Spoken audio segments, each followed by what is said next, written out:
All right, folks, welcome back to Not Funny Guys Presents Go Team Venture. See, I almost messed up there. But I wanted to go ahead and make an apology right out the bat. There may not be the podcast version. If you're listening to this on a podcast and you can't find episode 4, that snafu is on me. I do apologize. But you can go over to the YouTube feed and listen to me talking about it there. So please do so. I'll try and see what I can do to kind of correct the situation moving forward. But we'll hopefully get things back on track. But if you did miss that episode, we did cover Midlife Chrysalis episode 8 and Ice Station Impossible. So I do recommend that. If you watch the YouTube version or listen to the YouTube version, you're good to go. But we should have this one up on both the podcast version and the YouTube version. And this one for episode 5. We are looking at Are You There, God? It's Me, Dean. And we are looking at Tag Sale, You're It. So let's start with Are You There, God? It's Me, Dean. Now, this is a play on the Are You There, God? It's Me, Margaret, talking about female periods. Well, this is a little bit about Dean becoming a bit more of a man. This one originally aired on October 2nd, 2004, written by Doc Hammer. So we find ourselves in sort of like an uber cliche version of the Monarch monologuing as he has them all captured over the Amazon, talking about how he's going to drop them in. And there isn't piranhas, but this candida fish, I believe is what he called. It's going to swim up their urethra. And at this point, Dean starts screaming in pain. There's a whole addendum apparently in the Claus book about the Guild of a Calamitous Intent, which we finally come back to for the first time. It's a villain organization, of course, the Monarch belongs to, but apparently he has to abide by certain rules. And there we'll find out this is actually called Rusty's Rule, and it's named after Rusty Venture. He's feeling some pain in his genitals. It turns out he has something called testicular torsion. We'll find more about that later. But this requires that they sort of reach some sort of like peace where Brock and Hank have to go with the Monarch and they have to come back. I believe it's in 48 hours or 72 hours. They have to reconvene. In the meantime, Dean and Rusty leave to go back to the base to find out what's wrong with Dean, even though he's supposedly about to kill them. But apparently we have to do this in a humane and responsible way. It's one of those things that's absolutely hilarious. So when they get back to the base, we find that, we actually find out two things. This is where we split the storyline. And of course, Monarch, Brock, and Hank are off in one way. And while Hank is reading this Guild of Calamitous Intent's handbook, that's where he discovers that this is the term Rusty's Law. And Monarch is like, how do you think your father knows so much about it? Yeah, it's named after him. And then he reminisces that he wished he could have arched Dr. Jonas Venture, how that would have been far more satisfying. But we can all dream. Brock is in the back talking to 21 and 24, we have seen them again, henchmen, who in 20, I think it's 21, who tells them that 24's gun isn't loaded, and they're just getting into a whole odd couple, married couple, nagging each other thing. It's one of the best things. It really gets fun in the next episode in Tag Sale, You're It. But Rusty calls Pete and Billy to come look at him, and they're the ones who actually have Pete White and Billy Quizboy Whalen, that's his last name, Whalen. They're talking about the testicular torsion. They help get him fixed. And apparently they've arrived back in time for the Monarch's birthday. And all the henchmen think that this is a birthday party, and it's getting very, very lame. And to help the Monarch feel better, absolutely hilariously, I love this never thing. Brock then starts a chaos, beating the things up, and this apparently makes the Monarch's birthday worth it. This is like, you finally got me the gift I always wanted. Something to hate you by, something to lose my mind and fight you about, because otherwise everything is quite boring. Of course, they finally operate on Dean. He is so embarrassed because when he's laying in recovery with this giant bandage around him, Triana, Dr. Orpheus, all come and give him gifts, and Triana's like, how embarrassed are you? Okay. Well, the time is up, and when Dr. Venture calls back, when Rusty calls back, they all have to stop this chaos and mayhem because they're in violation of the Guild of Calamitous Intent rules and make everything look normal again.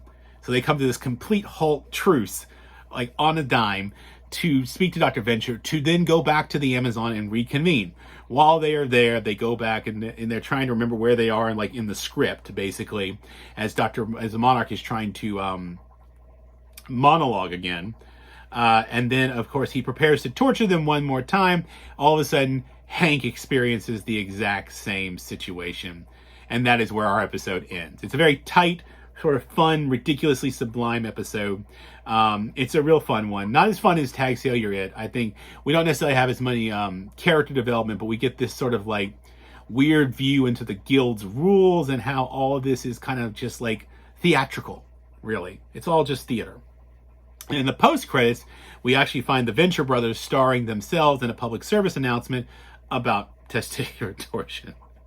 But the nice thing is we do get a further development of Henchman 2124, who I've talked about previously. They went kind of unnamed, I think, back in Eeny Miny was it Meeny My Magic? Or maybe it was the no, I think it was all the way back in Home and Security.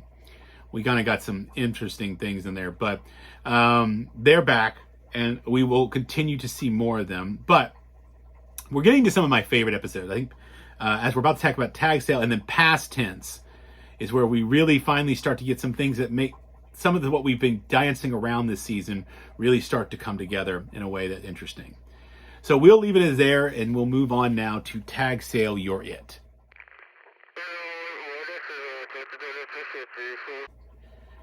All right, so now, just to make sure you know, folks, please make sure you subscribe, like, comment, follow. We have this both in podcast version and in the YouTube version. Eventually, I think we're going to go to the YouTube only one for this. So if you're continuing to find interest in this, please follow along, like, comment, subscribe, all that fun stuff. We're moving on now to episode 10 of season 1, Tag Sale You're It. And it is what exactly it is. It is a yard sale. We make it look very serious at first because Dr. Venture is having this yard sale, but we have Brock and these security guards supposedly having this very serious conversation about life and death before we then watch Hank and Dean put a yard sale sign. This episode originally aired on October 9th, 2004, written by Doc Hammer. And he's literally having a yard sale, and Brock thinks that Doc Venture is not taking any of this serious. He's making fun of it, but everybody's showing up to this thing. All kinds of weird supervillains, many of whom are not yet named. We do see Baron Unterbite. We do meet Phantom Limb. Will become a crucial character at the end of the series. He's a high up in the Guild of Calamitous Temp. Of course, the Monarch and Dr. Girlfriend are there. The Monarch is making plans to how he's going to sneak in his, sorry, I bumped the camera there. Sneak in his little gauntlets and things like that. Baron Underbite has to take off his jaw to make it through the metal detectors. Absolutely hilarious. But Phantom Limb knows Dr. Girlfriend, and this becomes an awkward point of contention where she pretends like she doesn't know him, but he wants her to get back in the game as he's sort of playing fast loosey-goosey with her, talking to her like in a familiar way that is designed to make the Monarch jealous. Of course, Phantom Limb is exactly what he says is he has arms and legs, we just can't see them. So, of course, he tries to convince her to leave the Monarch, return to being a villain herself, and she's not interested. The Monarch is literally looking around, sneaking into places. At one point, he sneaks into the lab and into the Venture's house, and he kind of finds it pathetic. It's kind of a weird reversal on the last episode about You're There, God, It's Me, Dean, where Brock is in the lair and everything is boring. He literally is like in this place. He's like, he goes to take a bathroom and he's going to go take a dump and leave it in Dr. Venture's bathroom. And he's like, he's not finding any of it satisfying.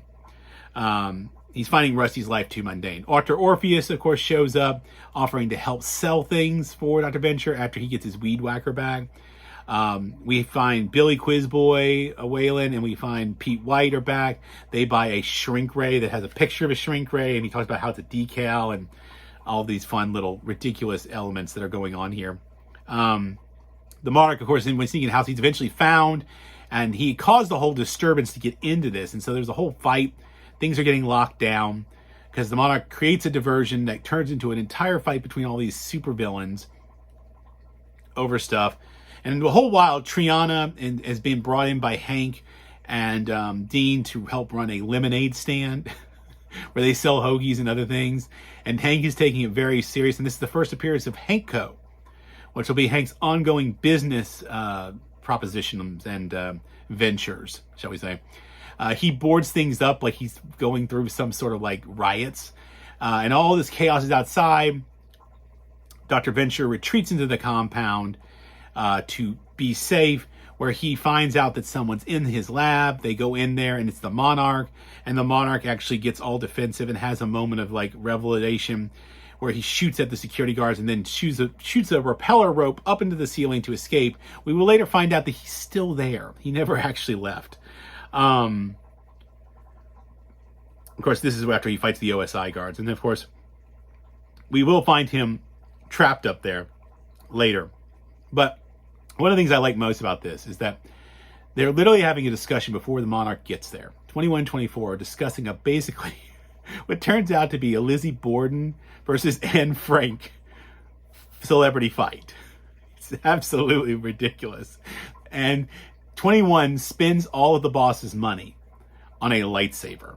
It's not a real lightsaber. He goes after Brock at one point and he finds out he's been gypped. And at one point he does the little twirling thing, which I think was an early YouTube, and this is before YouTube actually, internet meme of the kid pretending to have a lightsaber. Because I know they made fun of this on Arrested Development too with, was it George Michael Cera's character. Side note there, he records himself at one point pretending to do the lightsaber thing, and this was an early internet meme. I tried to say YouTube, but this is before YouTube. YouTube hasn't hit the scene until 2005, so we're before YouTube at this point. Sorry, YouTube, but he's like, I've been gypped. All kinds of funny hijinks. The fact that Dr. Venture was even having a yard sale is absolutely kind of one of the most ridiculous ideas ever. But that's the funny appeal of the show, that everything has this sort of sublime nature. We're making fun of Johnny Quest. We're making fun of superheroes. We're making fun of supervillains. Guild of the Calamitous Intent. There are rules that are in place for this whole gathering to take place. So we will, of course, be finding more about the Guild as we go forward to the end of the season. We're almost there. So moving to Friday. Friday, we will be looking at Past Tense. Now, I think this actually might be my favorite episode of the season. There are really good ones, but this is one of my favorite because we're going to finally dip into some of the sort of dancing around interconnections between Underbite. Even the Monarch gets a call out in this one. Rusty, technically Richard Impossible, is sort of mentioned in passing in this one. What happened to Rusty's father dying, him meeting Brock, all these things, including Pete White, all that stuff is finally going to sort of get some tie-ins as we get into Past Tense on Friday. We will also be looking at the trial of the Monarch. Now, just to look ahead a little bit further, come Monday, reading up to Christmas. Now, I will go ahead and tell you, programming note, there will be no episode on Christmas. We will only have 2 episodes, but we'll be crossing over from season 1 into season 2. In between Christmas, we will look at Return to Spider Skull Island and a very Christmas special. You'll be getting that one before Christmas next Monday. And then we'll jump into season 2 after Christmas and be moving right along from there. So please like, subscribe, follow us, either podcast version or YouTube version. Just a reminder, this will continue on the YouTube channel after season 2. You can watch the first 3 seasons on I know you can watch the first 3 seasons on Netflix. So if you're watching along, please do so. But I hope to hear from you guys, talk a little bit more about this, have some fun with the venture stuff. So like I said, if you're following on the podcast, we'll be doing this through season 2 before we go exclusively over to the YouTube channel for the rest of the time. So please join us and enjoy. And if it's your birthday, happy birthday, as Cinnamon Toast Ken says. Otherwise, have a good week, and I will see you on Friday.